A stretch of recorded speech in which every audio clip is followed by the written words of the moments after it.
Hey everybody, this is Topher Hall. This is the very first episode of the GOP podcast, The Generation of Patriots, and I have a very special guest with me.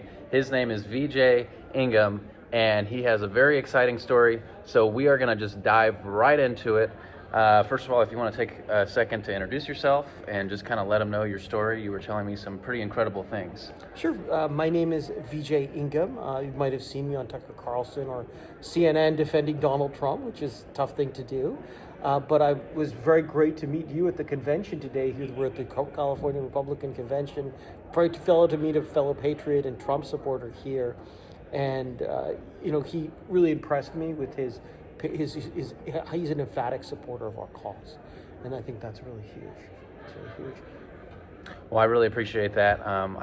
My philosophy is, and I'm sure it's a lot of people that are going to be watching this, it's time to get the next generation involved, the college students, even before college, we need to get the next generation involved so that they actually have a GOP to go to. So I just want to jump right in because there's a lot to cover in such a short amount of time, because we also want to enjoy the convention as well and do all the activities that I know all you guys would want us to do. So Vijay has a very fascinating story about going to university. I will let him get into that and just kind of tell us where it started, what made you, I guess, give him a little bit of backstory and just let him know kind of what made you make the decisions that you ended up making. So anyways, when I was back in college at the University of Chicago, I remember there was this chain-smoking constitutional law professor that me and the other frat boys used to play basketball with by the name of Barack Obama. And I remember looking at this really light-skinned dude. As you can tell, I'm a dark-skinned Indian. You might not tell because it's a radio. I remember looking at this light-skinned dude and thinking to myself, if he can call himself black and get into Harvard with a 3.7, which is not that great for Harvard at least, GPA, then, why can't I kind of do the same thing to get into medical school, which was my dream at the time, especially after my best friend, who was a year older than me, was unsuccessful in his medical school application. So that's exactly what I did. I shaved my head. I trimmed my long Indian eyelashes. I joined the organization of black students, started using my middle name Jojo, which at the time I never used, and applied to medical school as a black man. It was amazing what happened. I got waitlisted at Washington University and the University of Pennsylvania School of Medicine. Those are the third and fourth best med schools in the country at the time. And I got into St. Louis University School of Medicine, despite the fact that my 3.1 GPA was dramatically lower than their average of 3.7 at the time.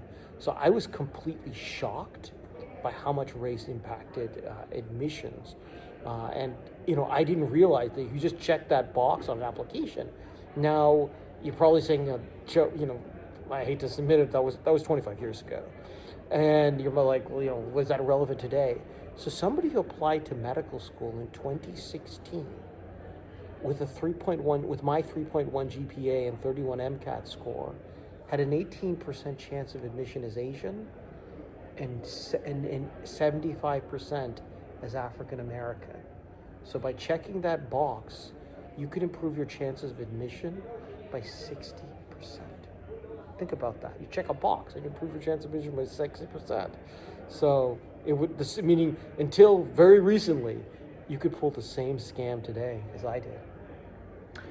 Yeah, that's a frightening number. 67%. That is, that's just, I think that's shocking even to people that knew this was happening.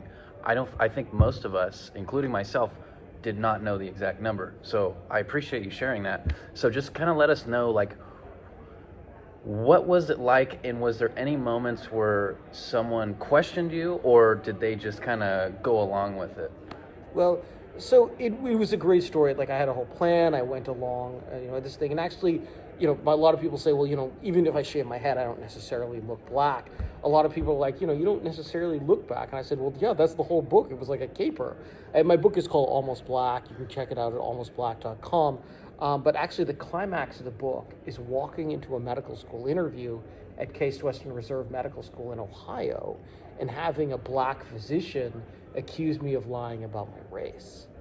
So that was something that really kind of shocked me. Now what I did was I told him, I don't want to talk about my ethnic background. I want to talk about my qualifications to be a physician, and that kind of put the can on that. But it was a big caper, and there were a couple medical schools where I got a couple of weird looks from the admissions directors. So they think they figured out what I was doing, and they just rejected me as a result. But they didn't actually want to confront me about it, like that doctor did at Case Western Reserve. So yeah, it was a caper, but definitely it made a difference in my application. Absolutely. And have you had any opposition now that this story has been released to the public? I mean, as you've mentioned, you've been on Tucker Carlson. I mean, has there been any opposition or anyone trying to discredit the work you've actually done because of how you got to it? Yeah. So obviously I've been, you can read on the Twitter space, you can see all over the internet when I first came out my story. It had a huge impact. And there was a lot of, in 2015, had a huge impact. There were a lot of people who had a lot of negative things to say about it. I used the story for a reason. After I dropped out of med school, I had the opportunity to go to UCLA, which is a school that doesn't practice affirmative action and admissions. I got in based on merit, not like Camilla Harris and got into UC Hastings. I got in based on merit. And I had a really great educational experience there. I figured out that, you could have a diverse class of African Americans, Asian Americans, Hispanics, and whites without practicing racial discrimination in the form of affirmative action.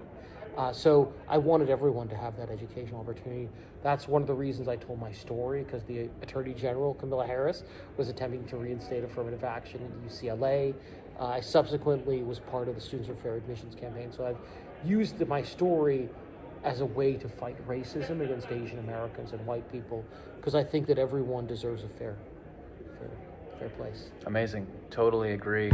From this point on, now that you've had a little bit of success and you've made an impact, what are your next steps and what are you actively doing that people would want to know about? I don't know how to say this. It's like being an abolitionist after the end of slavery, after Lincoln, after Juneteenth, because we won the Students for Fair Admissions decision. We won California Proposition 16. Camilla Harris was defeated, in part because Donald Trump relentlessly attacked her for support of DEI and affirmative action. And then in his first 45 days as president, Donald Trump has ended 60 years of legalized racism against Asian Americans and white people in the form of affirmative action.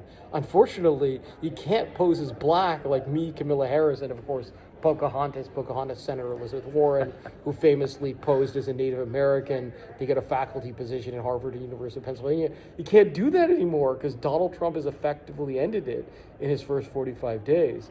So just like we've triumphed, we've won. And it was a long journey, and it was very difficult. When I joined Edward Bloom in Students for Fair Admissions in their lawsuit against Harvard in 2018, we didn't think we were going to win.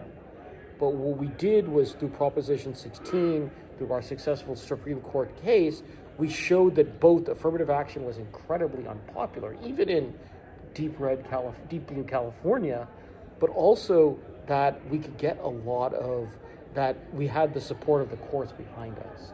And because of that 1-2 punch, we got that. And then, of course, the president was our greatest champion. And I also want to mention several prominent California Republicans, Speaker McCarthy, as well as other Republicans across the country, Michelle Steele, Mike Garcia, David Valadao in Northern California, and as well as Speaker Mike Johnson, were all huge supporters of our cause. And we could not have won without their support. But I was great to be at the tip of the spear, ending this thing and making sure that you might still be able to win the Nobel Prize by saying you're black like Barack Obama did, but you won't necessarily be able to get into college or graduate school in the same way as I did, Camilla Harris did, Barack Obama did, and of course, Pocahontas did. I mean, that's just incredible. So what you're saying is that no one, based on the strides you've made, no one is going to have a similar story to you. and it's going to sit in a position where you are today, where you were successful at it. Is that correct? Theoretically, I mean, it's illegal now. I mean, anything is possible. That can be backtracking on the law. But theoretically, if a school did that, they would lose their funding, and you'd be able to make a lot of money. So, you'd be able, I mean, you could sue them for a lot of money if they did that. So what's the next move from here? What is the next goal? What's the next mission to kind of further this? Because it seems like we've made a little bit of headway, but there's always more to be had. So where to from here? So Edward Bloom, Students for Fair Admissions, when I joined him on the Supreme Court steps to support the ending affirmative action, a very interesting thing happened, which is he brought up more than 100 corporations. Google, the usual woke suspects, Google, Starbucks, Microsoft, Apple, Facebook, or quote unquote Meta, they all signed an amicus brief supporting Harvard's racist affirmative action policies, which, the Supreme Court deemed illegal. And now the funny part is, in California Proposition 16 and in another, thing in Washington State, we showed that even voters in these states don't support affirmative action. And considering that, Microsoft, Apple, Starbucks, those things, they're either based in California or Washington State, it doesn't seem like a lot of their employees. I mean, we would not have won Prop 16 if Apple employees opposed us. We wouldn't have won if Google employees and Microsoft and Facebook employees didn't support us. So it seems like the employees of these companies also oppose their racist affirmative action policy. So our next take is we got to take on the corporations. And we got to tell them, hey, you're going to end your DEI policies, or you're going to pay, because remember, the way that the discrimination laws are written is not that it's okay to discriminate against a white person, but it's not okay to discriminate against a black person. It's universal. So, and if it's like, it's hard to say you're innocent if you've already pleaded guilty. It's like, Bradley Manning, he famously pleaded guilty and then threw himself on the mercy of the court, and they sent him to 34 whatever years in jail until Obama pardoned him. Well, these corporations, Microsoft, Apple, Google, Facebook, they all publicly endorsed affirmative action racism. They basically already pleaded guilty.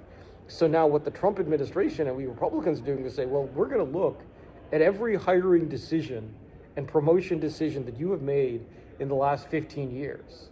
And if we think that somebody was promoted, because of their race and not because they're qualified, you're going to have to pay the loser a lot of money, to settle that. And that's just not to mention punitive damages.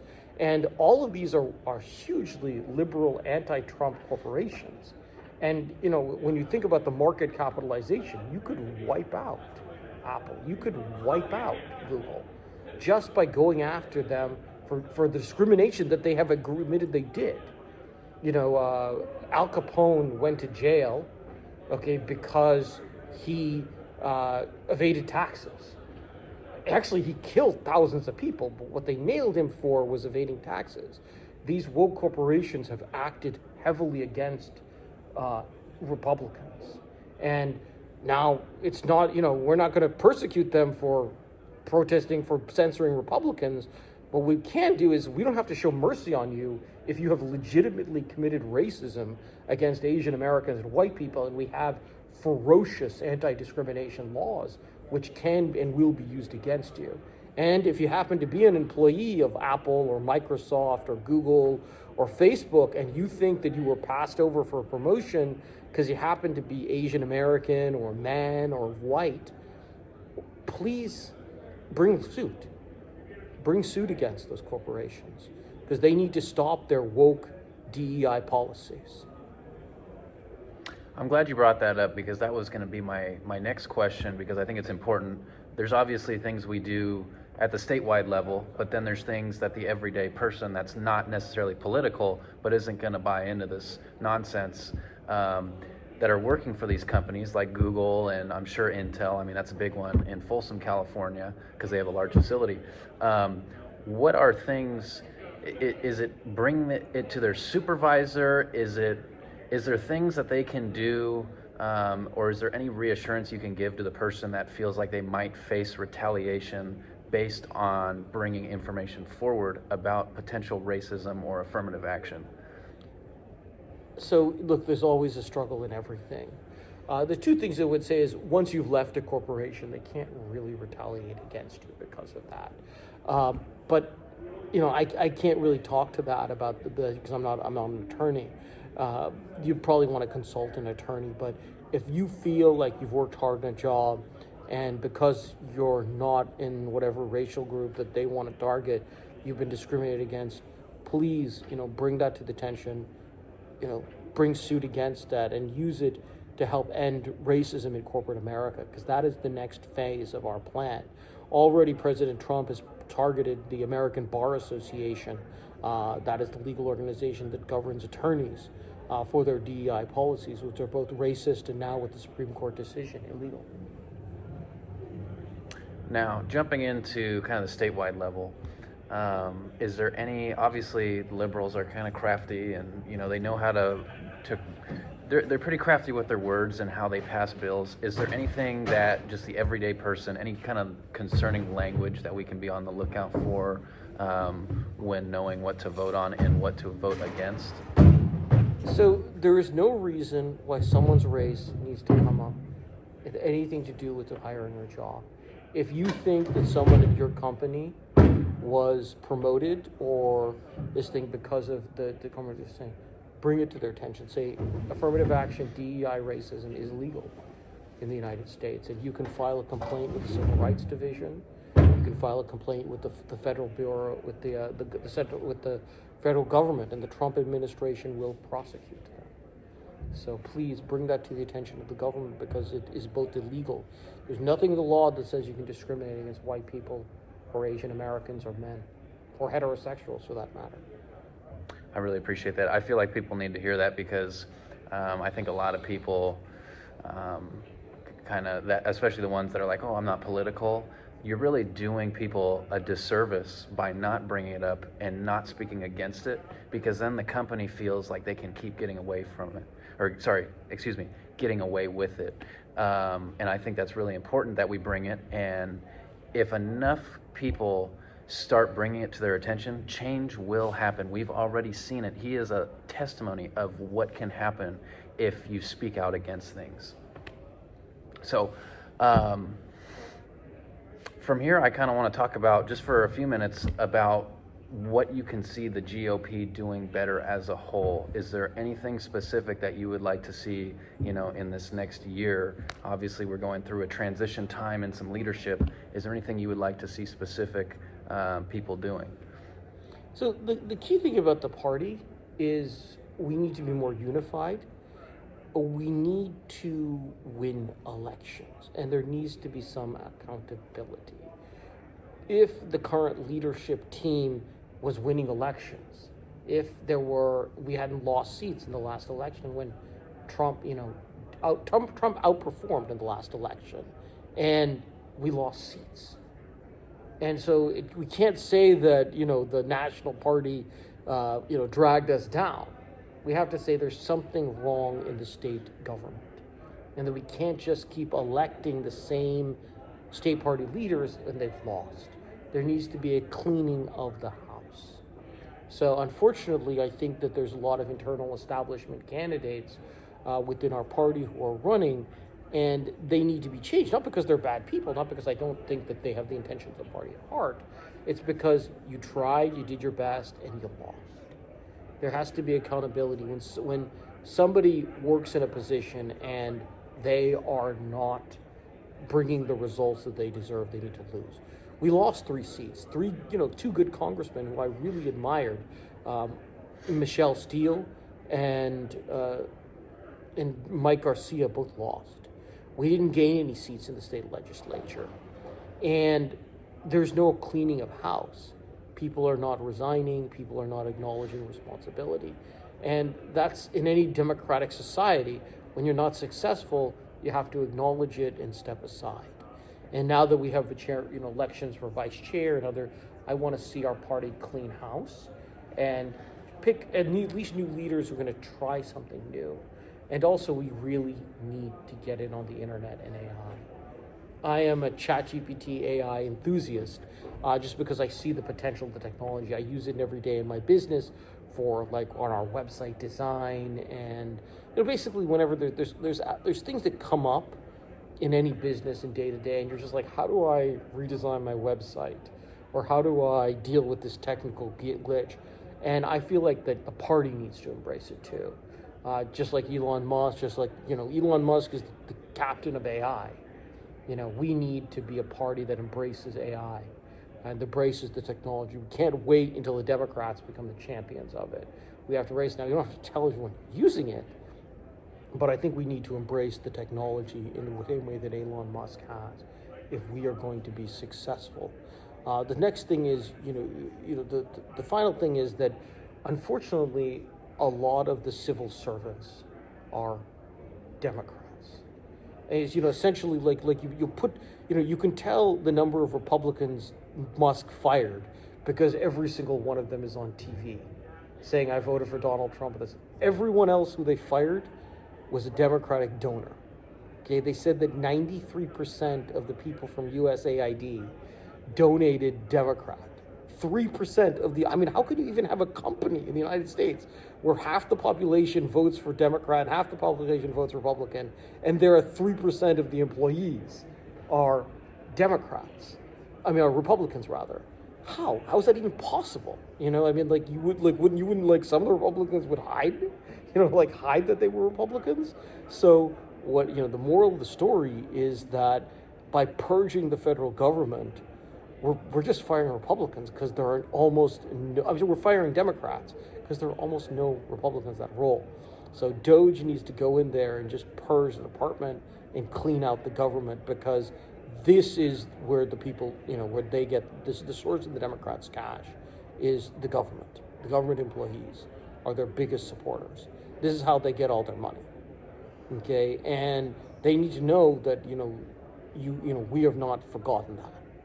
That the government works for the people, not the other way around. I totally agree with that. What Doge is essentially doing is, they're basically cleaning the slate. A wise man once told me that you can't build a house on a cracked foundation, and that's what we have. The Democrats have effectively put small cracks into our foundation over time. And what we're seeing now, and why Trump got elected by a landslide, which is crazy that some people still don't want to admit that, but that's fine. But we're seeing the cracks actually forming into giant chunks taken out of our foundation. And what we need to do is repave the entire foundation so we can actually build something for the future generations. I'm really glad you touched on AI. I love AI, and I just think for the GOP in general, we need to embrace change of people that are dynamic, people that are hungry, that actually, because there's a lot of people out there that we need to tap into. And I know some people are hesitant about AI, even within the GOP, but if you're hesitant about it, my advice would be find someone that you trust that knows AI and that knows how to use it, and put your faith in them and not the technology, because they won't be abusing it like some people might be. Do you have any thoughts to add on that, to kind of reassure people that AI and technology is a good thing that we need to embrace to move forward? I still remember, I'm old enough to remember a time when typewriters were replaced by computers. And I still remember, people would say, I don't know how to type. I remember I had a teacher who said, for some people, typing is easier on a typewriter is easier than using a computer because they know how to use the typewriter. So here I am telling a bunch of people who are used to doing things the old-fashioned way that AI has replaced grammar checkers. That summarizing your ideas, it's here to stay. And just like you can't, people think I'm a dinosaur when I say I remember using a typewriter when I was a kid. A lot of people probably think they're a dinosaur. When your kids will think you're a dinosaur when they say you lived in a time before AI. You've got to embrace the technology, but like anything, you've got to learn to use it right. If you never learned how to use the word processor, I still remember in my high school, you were required to show that you knew how to use a word processor in order to graduate. Well, unfortunately, they haven't got to the point where you need to learn how to use AI, but there's a great website called Udemy, which basically has a bunch of beginner classes. You want to obviously look for the beginner AI class with the highest number of positive reviews. You want to get that class, take the class, spend 5-10 hours learning how to use use AI, use ChatGPT or Gemini or whatever you want to use. Although I don't recommend Gemini just because they're just not as good as ChatGPT. But use it. But you can use it for problem solving in your business. That's what I say. Like a lot of little things, like which restaurant do you want to go to, or revising a speech that you think is too long. It's an amazing technology, and today there's a little bit of a stigma, just like when the typewriter first came out. When people use computer word processors, there was a stigma because everyone used typewriters. But we just have to accept the technology and use it. And anyone who isn't willing to use it is a Luddite, in my opinion. And that's a great piece of advice for people in the GOP. So to kind of take all that information and package it up for you guys so you guys can use it, is I would recommend going to that website, he said, and actually having someone trained and taking some classes for the GOP central committees. Then you guys can be a lot more effective. I mean, and beyond that, there's a bunch of, we could really get in the weeds with it, but just to keep it brief, there's a lot of CRMs you guys could use. You guys can be doing mailers, email campaigns. I mean, there's a lot of things for free. And the beautiful part of this, you can go on ChatGPT. If you don't know where to find the information, use ChatGPT and say, hey, this is the job I need to do. You don't even have to word it perfectly because it's smart enough to know what you say. Believe me, I mean, it's foolproof because I use it. You can put in any information you want. You can give it a problem and it will give you a solution. So you can say, build me a toolbox. This is the stuff I need to be doing for the GOP, and it will give you a game plan, and then you can tweak it from there. At least you have some kind of a framework. So you're basically turning nothing into something. So I think that's an excellent point. And AI is, I mean, it is just definitely the future. And I just want to reassure everyone that it's just something that we need to adopt.